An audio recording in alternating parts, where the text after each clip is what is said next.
They say neither the individual nor the state plaintiffs have standing. Oh, there's no actual case or controversy here. You know what? We're not going the way of censorship this time around. We're not going the way of distorting the information the public gets. This time around, as a country, let's learn from our mistakes of the past, give the information to the voters so they're able to make their own decisions. I believe that these standing decisions are too narrow because they do prevent the court from rendering a decision on such important constitutional questions. So this issue will have to wait for another day. But one of the things that many of us have been arguing for years is that the government is engaging in censorship by surrogate. Rigged again is the question. Sounds like the Supreme Court is going to allow the Biden administration to basically do what they did before, allow them to censor any information on the internet that they don't like in the name of national security. This case we've talked about here, it's the Murthy versus Missouri case. We have a 6-3 decision here. Alito, Gorsuch, and Thomas are dissenting, and Alito's dissent hits it absolutely correctly. He says this was the greatest organized censorship operation that we've seen in modern American history, and this court is just looking the other way on this, kicking it out, saying there's no standing here, and allowing the status quo to continue. And we're going right into the election, and so what are they going to censor us about? Well, that's dangerous. That's misinformation. FBI can collude and put their big fat boot on the necks of all the different social media companies out there and everyone else. So we can't wait for that. We'll see what it looks like. But we've got a decision. Andrew Bailey responds, and we've got some reaction from Vivek and Jonathan Turley. But here is what SCOTUS tells us from the Supreme Court of the United States. A big, disgusting case that drops in the case of Murthy versus Missouri from the Supreme Court on appeal from the Fifth Circuit. Here's what the court writes. Under their long-standing content moderation policies, social media platforms have taken a range of actions to suppress certain categories of speech, including speech that they deem to be false or misleading. Now, in 2020, with the outbreak of the vid, the platforms announced that they would enforce these policies against users who post false or misleading content about the pandemic. The platforms also applied misinformation policies during the 2020 election season. Yeah, isn't that curious? So it went from science, medical information to now political information. Now, during that period, various officials regularly spoke with the platforms about the vid and election-related misinfo. For example, White House officials publicly and privately called on the platforms to do more. How dare you allow people to question the vaccine? How dare you? We tell you what the science is. Just take it and eat it. Surgeon General Vivek Murthy issued a health advisory that encouraged the platforms to stop COVID misinfo from taking hold. Isn't it sick that we lived through this? The Center for Disease and Prevention alerted the platforms to COVID-19 misinformation trends, and they flagged example posts, right? So all the little censors at the CDC were sitting there.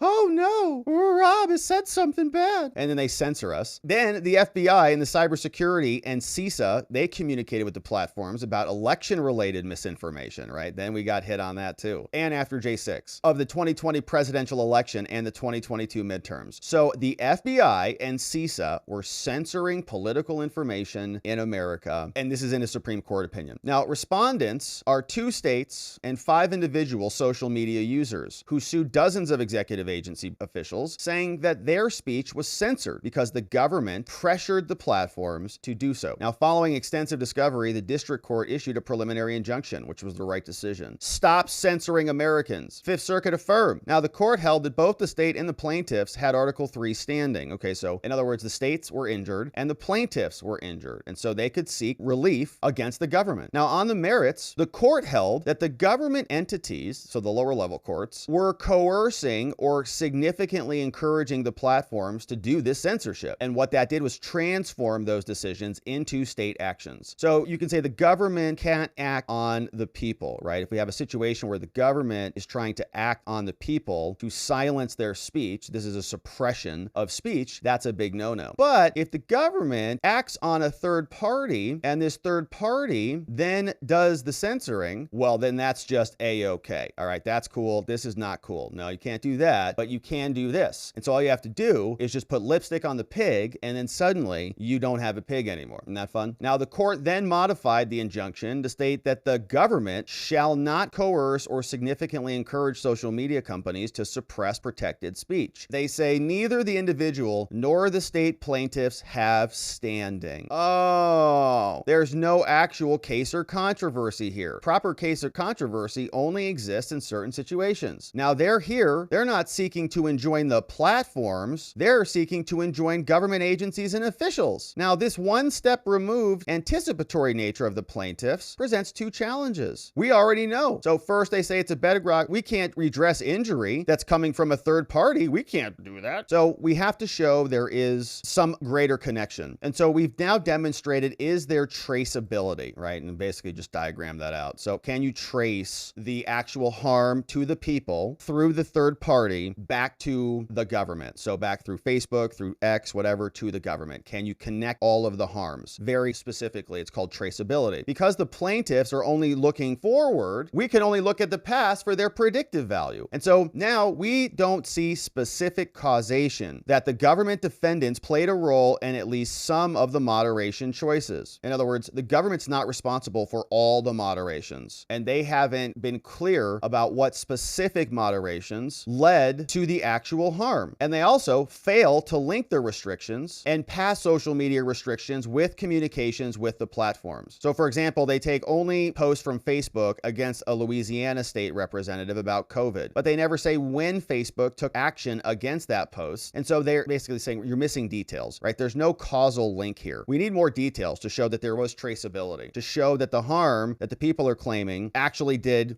connect the dots like a sequence of dominoes all the way back into the government. Plaintiff Jim Hoft, Gateway Pundit, who runs a news website, experienced election-related restrictions on various platforms. He says the FBI's role in the platform's adoption of their hack policies led to this. But his declaration reveals that Twitter took action according to its own rules. And so it wasn't the government at all. So there's some actions that the entities took that they took on their own that's not attributable to the government. And so because there is some of that, the traceability, the connection, the causality between their actions is not strong enough, and therefore they don't have standing. So therefore failed to establish an injury that is sufficiently concrete and particularized, and it comes through a third party, and they haven't shown how it goes back to the original government. So that's sufficient. So they say, well, you can't bring your claim. You don't have standing. So the government goes right back to the status quo. So all of the original censorship that happened can continue on. Judge Alito dissenting in the case of Murthy versus Missouri at the Supreme Court of the United States. The court just authorized the government to continue their censorship operations, putting pressure on the social media companies to censor medical misinformation, political misinformation, and who knows whatever else they want to do is now allowed moving forward because no one has a right to challenge them. States sued, couldn't do it. The individuals sued who were actually harmed by the social media companies, couldn't do it. And so we now have 3 judges who actually care about free speech in America, which is largely dead. Alito, Thomas, and Gorsuch all dissenting from this terrible decision. They say, all right, let's get into it. This case involves what the lower court termed a far-reaching and widespread censorship campaign. And it was conducted by high-ranking federal officials against Americans who expressed certain disfavored views about COVID on social media. Now, victims of this campaign, perceived by the lower courts, brought this action to stop the government from doing it again. States were victims. They were public health officials who were hampered. Distinguished professors at Stanford and Harvard and many other places, all they wanted to do was speak out on a question of the utmost public importance to engage in dialogue. It's the whole reason we have free speech, so that people can come to their own conclusions, so that we don't have to just take the government's word for it because the government's usually wrong. Now, to protect their right to do so, the district court issued a preliminary injunction, and the Court of Appeals found ample evidence to support injunctive relief, saying, oh my gosh, this whole thing is ridiculous. This is censorship. Both the lower level court and the Court of Appeals agreed. And then the Supreme Court just said, oops, let's kick this out on a technicality. If the lower court's assessment, says Alito in dissent, of the voluminous record is correct, as we think they are, this is one of the most important free speech cases to reach this court in years. Freedom of speech serves many valuable purposes, but its most important role is protection of speech that is essential to democratic self-government, which they do not want. Okay, the Democrats say that they care about democracy, but they do not. They want managed, controlled democracy, where people just vote for their party. That's all. If you eliminate free speech, you eliminate the oil that lubricates the gears of society, and it stops functioning. Speech that advances humanity's store of knowledge, thought, expression, science, medicine, history, social sciences, philosophy, pretty important. Now, the speech at issue here falls squarely into those categories. It concerns the vid, which has killed more than 1 million Americans. Terrible job from our government in managing that. Some of the worst outcomes in the world, if not the worst. Great job. Our country's response remains a matter of enormous medical, social, political, geopolitical, and economic importance. And our dedication to a free marketplace of ideas, which is now dead, that dissenting views is being allowed. Now, I assume that a fair portion of what social media users had to say was of little lasting value. Sure, yeah, mostly the people who were saying, put your mask on, idiots. Some was undoubtedly untrue or misleading. Yeah, like when Fauci changed his tune like 5 times. Was undoubtedly untrue or misleading. And some may have been downright dangerous. But we now know that valuable speech was also suppressed. This is what inevitably happens when entry to the marketplace of ideas is restricted. We all lose. Everyone loses, except the people who are restricting the speech, because they're restricting it with an ends in mind. In this case, it was control of the country. Of course, purely private entities like newspapers are not subject to the First Amendment, and as a result, they may publish or decline whatever they wish. But government officials may not coerce private entities to suppress speech. That's what happened here. Now, the record before us is vast. It contains evidence of communications between many different government actors and a variety of internet platforms, as well as evidence regarding the effects of those interactions on the 7 different plaintiffs, all injured. For present purposes, however, I'll focus on just a few. One of the most influential social media platforms and one plaintiff, Jill Hines. Here is what the record plainly shows considering these small examples. Judge Alito writes, for months in 2021 and 2022, coterie of officials at the highest levels of the federal government continuously harried and implicitly threatened Facebook with potentially crippling consequences if they did not comply with their suppression demands. And Facebook obviously yielded. The federal government's no joke, even against Facebook. As a result, Hines was indisputably injured, and she sued. Now, these injuries and future injuries are traceable clearly. The evidence is more than sufficient to establish her standing to sue. But however, this court now shirks that duty because she was there, she was posting, indisputably injured, and filed a lawsuit saying that